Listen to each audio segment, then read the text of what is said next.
चलो एक बात को क्लियरली समझ लेते हैं, ये जो थकान तुम महसूस कर रहे हो वो सिर्फ नींद पूरी नहीं हुई वो वाली थकान नहीं है, ये उससे कई गहरी है।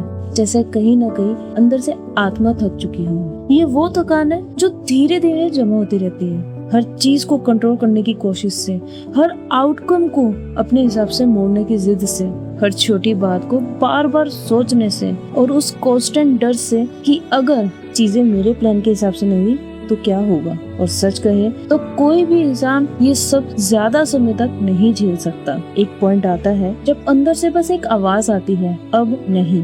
ये तुम्हारी हार नहीं होती, ये एक सरेंडर होता है क्योंकि तुम थक चुके होते हो। सो मेन क्वेश्चन ये आता है कि ये शुरू कहाँ से होता है।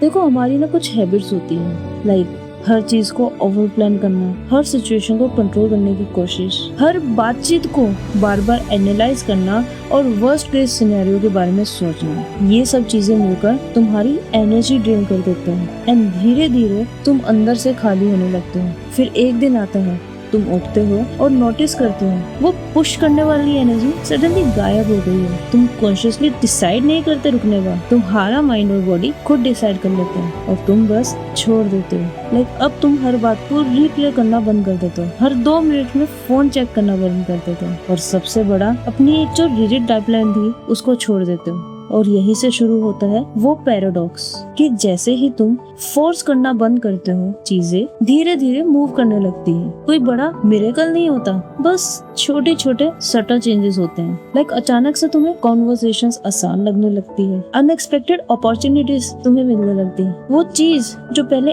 अटकी हुई थी वो धीरे धीरे अब खुलने लगती है और तुम सोचते हो कि ये सब अब क्यों हो रहा है, एक्चुअल में यहाँ पे हो क्या रहा है। क्योंकि ऑब्वियसली ये सब एक मैजिक तो नहीं है, ये बस एक स्टेट चेंज होता है। इस बात को इजीली समझाती हूँ। देखो हमारे पास ना हमेशा 2 मोड्स होते हैं, एक कंट्रोल मोड और एक ease mode. So control mode में हम फियर के हिसाब से चलते हैं, इसलिए माइंड ज्यादा टेंशन एंड रेजिस्टेंस में रहता है, हम हर चीज को पकड़ के रखने की कोशिश करते हैं। बट इन ईज मोड हम ट्रस्ट के हिसाब से चलते हैं, इसलिए माइंड में ज्यादा क्लैरिटी और फ्लो बना रहता है, इसलिए हम लाइफ को रिएक्ट नहीं करते, रिस्पॉन्ड करते हैं। एंड रिएक्शन में और रिस्पॉन्ड करने में बहुत फर्क होता है। सो जब तुम लेट गो करते हो तुम कंट्रोल मोड से ईज मोड में शिफ्ट हो जाते हो और इसीलिए हम इस चीज को कहते हैं स्टेट चेंज। एक सिंपल सा एग्जांपल देती हूँ। जब तुम सोने की कोशिश करते हो, तुम्हें बहुत ज्यादा नींद आ रही होती है, तुम कोशिश करते रहते हो कि नींद आ जाए, पर जितना तुम ज्यादा ट्राई करते हो उतनी ज्यादा नींद भागती जाती है। और जैसे ही तुम ये सोचना बंद कर देते हो कि यार नींद आ जाए और तुम उस चीज को छोड़ देते हो,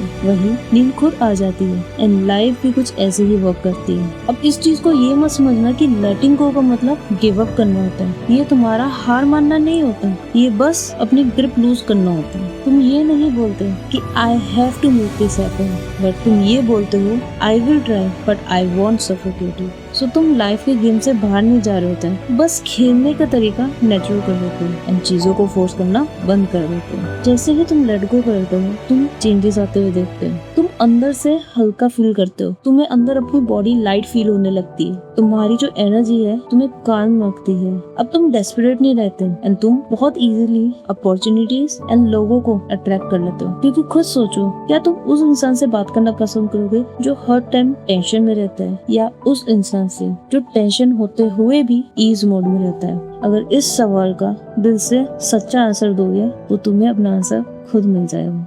बट एज अ ह्यूमन अब तुम सोचो कि इसमें सबसे बड़ा रिवार्ड क्या होगा? तुम्हें एक शांति मिलेगी, एक ऐसी शांति जो तुम्हें अंदर से आएगी, एक वो शांति जहाँ तुम ये समझ जाओगे कि लाइफ तुम्हारे कभी खिलाफ नहीं थी, बस तुम ही लाइफ को कंट्रोल करके ब्लॉक कर रहे थे। तुम्हारा माइंडसेट बदल जाता है, ये क्यों नहीं हो रहा, इसकी वजह तुम ये सोचने लगते हो कि जो हो रहा है अलग तरीके से हो रहा है, बट हो सकता है मेरे ही फेवर में हो रहा हो। एंड में तुम्हें एक और चीज बताती हूँ, कभी भी अगर तुम्हें लगता है कि लाइफ अपहिल लग रही है तो खुद से बस एक सवाल पूछना, क्या सच में इस प्रॉब्लम का सोल्यूशन तुम्हारे ज्यादा पुश करने से आ जाएगा या थोड़ा चीजों को छोड़ देने से आ जाएगा? कभी कभी हमारा सबसे बड़ा मूव होता है थोड़ा सा ढील छोड़ देना और देखना कि क्या होता है। एंड आई होप कि आज की वीडियो से तुम्हें वो रास्ता मिले जिससे तुम लाइफ को थोड़ा ईज मोड में रख सको। एंड अगर आपने वीडियो एंड तक देखी है एंड समझी भी है तो कमेंट में जरूर लिखना आई फ्री माई सेल्फ। मैं मिलती हूँ आपको नेक्स्ट वीडियो में, तब तक के लिए